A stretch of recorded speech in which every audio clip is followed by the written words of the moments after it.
처음엔 그저 싸고 조용한 집을 찾고 있었어요. 서울 외곽, 사람들 발길이 뜸한 오래된 동네의 단독주택이었죠. 직장을 옮기면서 한동안 혼자 지내야 했고 적당히 넓으면서도 예산 안에 맞는 집을 찾다 보니 결국 그 집으로 흘러가게 됐습니다. 계약서에 사인할 때 중개인은 잠시 말을 멈췄어요. 여긴 전에 살던 분이 갑자기 이사 가셔서요. 오래된 집이라 소리도 좀 나고 구조가 특이하지만 괜찮으시겠어요? 그때는 대수롭지 않게 웃으며 괜찮아요. 전 그런 거 잘 몰라서요. 라고 말했죠. 이상한 건 그 집에 처음 들어섰을 때부터 느껴졌습니다. 공기가 묘하게 차가웠어요. 햇빛이 들어오는데도 집안 공기가 무겁고 눅눅했죠. 특히 거실 구석에 있는 작은 벽장, 거기서 나는 냄새가 이상했습니다. 곰팡이 냄새랑은 달랐어요. 뭐랄까 오래된 흙이나 젖은 나무에 피가 스며든 듯한 그런 냄새요. 그날 밤 짐을 다 풀고 침대에 누웠는데 천장이 낮게 내려앉은 듯 답답했습니다. 그리고 이상한 소리가 났습니다. 툭툭툭, 뭔가 나무 위를 걷는 소리처럼요. 바람 때문인가 했지만 창문은 닫혀 있었고 소리는 머리맡 천장 위에서만 계속 들렸어요. 툭, 쓱, 그건 분명히 누군가가 무게를 싣고 움직이는 소리였어요. 잠을 설친 다음 날 출근 준비를 하다가 벽에 걸린 거울을 보았습니다. 거울 속 제 얼굴 뒤로 아주 잠깐 흐릿하게 누군가의 어깨가 비쳤습니다. 눈에 피곤이 가득했기에 착각이겠지 싶었어요. 하지만 그날 이후로 그 거울을 보면 늘 뒤가 서늘했습니다. 누군가 계속 제 뒷모습을 바라보고 있다는 느낌. 며칠 후 퇴근이 늦은 어느 밤이었습니다. 골목길은 조용했고 가로등은 몇 개가 깜박이며 꺼졌다 켜지길 반복했습니다. 집 앞마당을 지나는데 창문 너머로 불빛이 새어나오더군요. 분명히 나올 때는 불을 끄고 나갔는데요. 불빛은 희미하게 흔들리고 있었어요. 마치 누군가 손전등을 들고 집안을 돌아다니는 듯한 불빛이었죠. 핸드폰 손전등을 켜고 조심스레 문을 열었을 때 집안은 이미 어둠에 잠겨 있었습니다. 불빛은 흔적도 없이 사라졌고 공기만 더 무거워졌어요. 냄새도 짙어졌죠. 그 벽장 쪽에서요. 조용히 다가갔을 때 벽장 안쪽에서 푹 하고 무언가 꺼지는 소리가 났습니다. 마치 물컹한 것이 꺼지는 듯한 살이 눌리는 소리. 그날 밤 꿈을 꾸었습니다. 집안이 물에 잠겨 있었어요. 저는 물 위를 걸으며 벽장을 향했죠.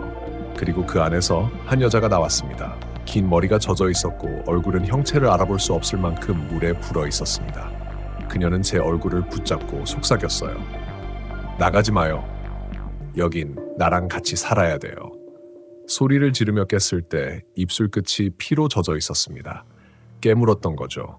그런데 이상하게도 손끝엔 물기가 있었습니다. 침대 옆 바닥이 젖어 있었어요.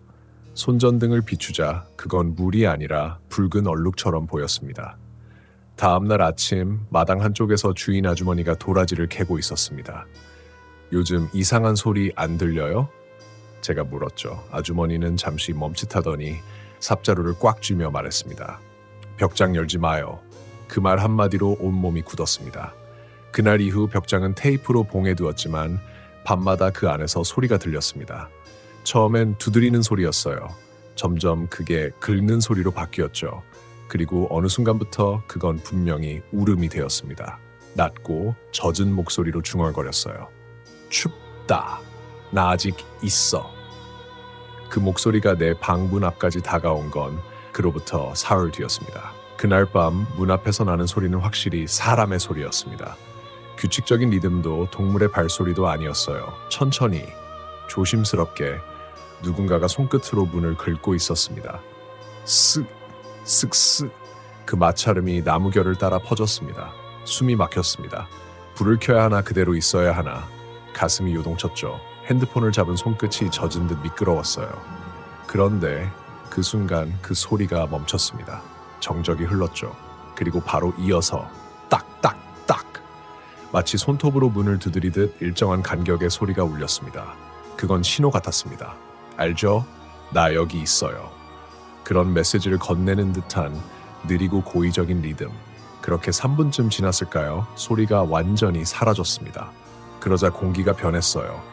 방 안의 공기가 마치 누군가 바로 내 등 뒤에서 숨을 쉬는 것처럼 묘하게 흔들리고 있었습니다. 그리고 냄새, 그 끈적하고 눅눅한 피비린내가 다시 스며들었죠. 벽장에서 나던 그 냄새, 침대에서 일어나지도 못한 채 저는 담요를 머리끝까지 덮고 숨을 죽인 채 기다렸습니다. 언제 잠이 들었는지도 모르겠습니다. 다음 날 출근 준비를 하려는데 문 아래쪽, 그 나무 결 사이에 무언가가 박혀 있었습니다. 얇은 머리카락이었어요. 검고 젖은 머리 몇 가닥이 문틈에 끼어 있었죠. 문을 열자 머리카락은 바닥으로 툭 떨어졌고 끝에는 마른 진흙이 붙어 있었습니다. 그날 이후로 집안의 시계가 멈추기 시작했습니다. 벽시계는 밤 3시 11분에서 멈춰 있었고 전자레인지 시계도 같은 시간에 멎어 있었어요. 우연이라기엔 너무 정밀했죠. 마치 누군가 그 시간을 기억하라는 듯 모든 걸 고정시켜 놓은 느낌이었습니다. 퇴근 후 중개인에게 전화를 걸었습니다. 전에 살던 분 혹시 왜 갑자기 이사 가셨는지 아세요? 한동안 침묵이 이어졌습니다. 그분이요, 새벽마다 누가 방문을 두드린다고 하셨대요. 그게 누군지 확인은? 아니요. 확인하기 전에 실종됐어요. 심장이 내려앉는 기분이었습니다. 실종이요? 네. 집 안엔 아무도 없었는데 욕실 바닥이 물에 흠뻑 젖어 있었다고. 그 말을 듣고 난 뒤로 저는 밤마다 욕실 문을 열지 않았습니다. 그런데 바로 그날 밤이었죠. 새벽 3시 11분. 드르륵 욕실 문이 혼자서 열렸습니다.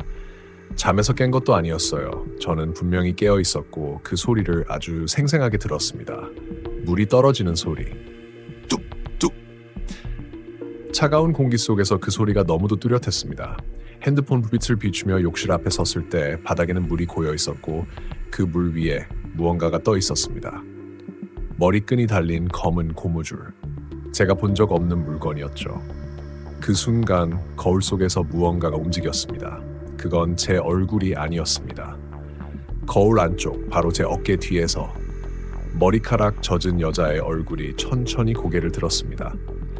입은 반쯤 열려 있었고 그 안에서 물방울이 흘러나왔습니다. 그녀의 눈은 검은 구멍 같았어요. 표정도 감정도 없이 그저 저를 바라보고 있었습니다. 손이 덜덜 떨렸고 뒤로 물러서려 했는데 거울 속 그녀는 따라오지 않았습니다. 대신 제 뒤쪽 바로 실제 욕실 안에서 발소리가 났습니다. 살이 물에 잠길 때 나는 그 특유의 찰박이는 소리. 척, 척, 척. 저는 그대로 문을 닫고 방으로 뛰어들어갔습니다. 문을 걸고 침대 밑으로 몸을 숨겼죠. 심장이 귀에 울릴 정도로 뛰고 있었습니다. 그런데 그때 누군가 방 안으로 들어왔습니다. 발소리가 너무 또렷했어요.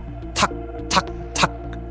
그리고 침대 위에서 이불이 조금씩 들리는 소리가 났습니다. 누군가 제 위에 앉은 듯한 무게감. 그 아래에서 저는 숨을 쉬지 못하고 그대로 얼어 있었습니다. 잠시 후 아주 낮은 목소리가 들렸습니다. 같이 있어줘요. 귀 바로 옆에서 차갑고 젖은 숨결이 스쳤습니다. 눈물이 흘렀습니다. 겁에 질려 울고 싶었지만 아무 소리도 낼 수 없었어요. 그 목소리는 계속 같이 있어줘요. 같이.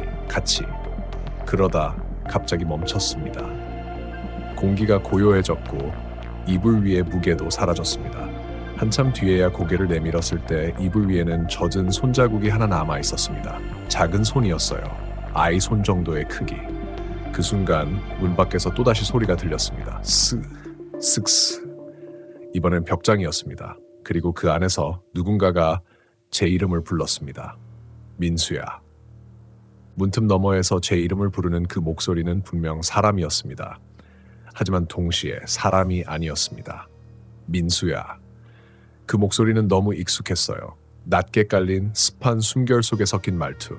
몇 년 전 세상을 떠난 제 어머니 목소리와 너무도 닮아 있었죠. 몸이 굳었습니다.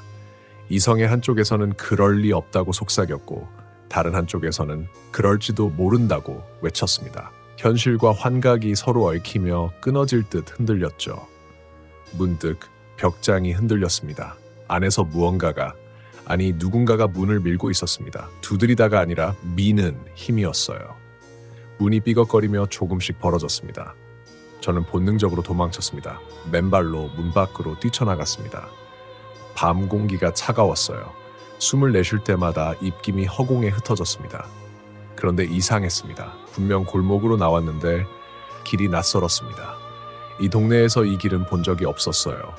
집은 불빛 하나 없이 어둠에 잠겨 있었고 가로등은 깜박이며 고장난 듯 노랗게 깜빡거렸습니다. 그 빛 아래 무언가가 서 있었습니다. 흐릿한 사람의 형태, 그러나 움직이지 않았습니다. 빛이 꺼졌다 켜질 때마다 그 실루엣의 위치가 미세하게 달라졌어요. 조금씩 점점 더 가까이, 심장이 무너질 듯 뛰었죠. 뒤로 물러나자 발밑에서 철퍽 소리가 났습니다. 눈을 내리깐 순간 발목까지 물이 차올라 있었습니다. 물이 고여있던 게 아니었습니다. 도로 전체가 천천히 물로 잠기고 있었어요. 나가지 마요. 그 목소리가 다시 들렸습니다. 멀리서가 아니라 제 발 아래에서요. 물이 요동치며 사람의 손이 수면 위로 스멀스멀 올라왔습니다. 흰 손, 젖은 손, 부서진 손톱. 그 손이 제 발목을 잡았습니다. 비명을 지르며 몸을 빼냈습니다. 도망쳤죠. 아무 방향도 모르고 그저 이곳이 아니면 된다는 생각 하나로 달렸습니다. 그런데 몇 분 뒤 멈춰섰을 때 앞에 보인 건 또 그 집이었습니다. 분명 반대 방향으로 뛰었는데 돌아온 거예요. 집이 저를 기다리고 있었습니다. 정문이 열려 있었고 안에서는 불빛이 새어 나왔습니다. 그리고 그 안에서 제 목소리가 들렸어요. 괜찮아. 이제 들어와. 심장이 멎는 줄 알았습니다. 그건 분명히 제 목소리였어요. 같은 억양, 같은 숨소리. 그런데 그 목소리가 안에서 들려오고 있었습니다. 이미 집 안에 있는 또 다른 나, 거기 있는 거 알아요. 그 목소리가 다시 속삭였습니다. 이젠 바뀔 차례야. 저는 도망쳤습니다. 문을 닫지도 못한 채 도로 끝까지 달렸어요. 차 한 대, 사람 한 명 없었습니다.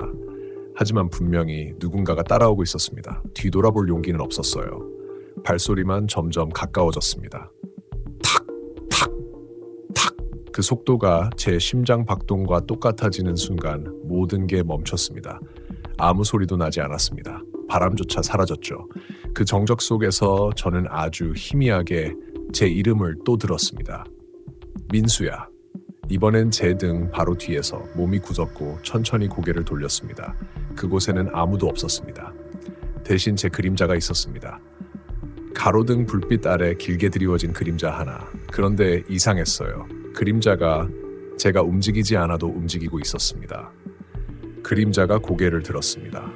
그리고 미소를 지었습니다. 입이 천천히 벌어지더니 피가 한 줄기 떨어졌습니다. 그 순간 정신이 아득하게 흔들렸습니다. 집이, 도로가, 공기가 모두 물결처럼 일렁이더니 순식간에 어두워졌습니다. 눈을 떴을 때 저는 다시 방 안에 있었습니다. 벽장 앞. 손에는 테이프 조각이 들려 있었고 벽장은 열려 있었습니다. 그 안에는 저 자신이 있었습니다. 썩은 얼굴로 물에 젖은 옷을 입은 채 제 눈을 똑바로 마주보고 있었습니다. 제가 말했습니다. 도망쳐봤자 여기에요. 그 순간 뒤에서 문이 쿵 하고 닫혔습니다. 그리고 어둠이 방 전체를 삼켰습니다. 눈을 떴을 때 공기는 무겁고 습했습니다. 숨을 쉴 때마다 콧속으로 피와 흙이 섞인 냄새가 들어왔어요. 눈앞은 어둡고 손끝으로 벽을 더듬자 축축한 감촉이 느껴졌습니다. 벽장 아니었습니다. 이게 뭐야? 목소리가 제대로 나오지 않았습니다. 내 입이 내 것이 아닌 듯 메마르고 떨렸죠. 앞에 서 있던 나, 그 젖은 형체가 고개를 숙인 채 말했습니다. 여기까지 오면 다 기억나. 그 말과 동시에 주변이 일렁였습니다. 방의 모양이 변했고 벽장이 사라지더니 대신 오래된 연못이 나타났습니다. 맑은 물이 아니라 탁하고 깊은, 어디가 끝인지 보이지 않는 물이었어요. 그 속에서 무언가가 천천히 올라왔습니다. 머리카락, 팔, 그리고 얼굴, 익숙한 얼굴. 아주 오래전 고등학교 시절 여름방학 때 캠핑장에서 실종됐던 제 친구 수연이었습니다. 그때의 기억이 파도처럼 밀려왔습니다. 비가 쏟아지던 밤, 술기운에 휘청거리던 저와 나 무서워, 나 먼저 갈래 하며 텐트를 벗어나던 그녀. 그리고 그 후로 아무도 그녀를 다시 보지 못했습니다. 저는 그때 경찰에게 난 몰라요, 잤어요 라고 말했죠. 정말로 그렇게 믿고 싶었습니다. 하지만 지금 이 순간 그 믿음이 무너졌습니다. 연못 속 수연이의 입에서 물이 뚝뚝 흘러내리며 그녀가 말을 걸었습니다. 민수야, 그날 네가 불렀잖아. 아니야, 네가 있는 쪽으로 갔어. 그녀의 목소리가 갈라졌습니다. 그리고 물에 빠졌어. 눈을 질끈 감았습니다. 하지만 귀를 막아도 들렸습니다. 그 물소리, 그녀의 숨소리, 그리고 그날 밤의 비 냄새까지. 그때 도와줬으면 됐는데. 아니야, 난 무서웠어. 그래, 그래서 이제 같이 있어야 해. 그녀가 천천히 손을 내밀었습니다. 차가운 물방울이 내 손등을 적셨습니다. 그 순간 발밑에서 다시 물이 차오르기 시작했습니다. 바닥이 젖고 무릎까지, 허리까지.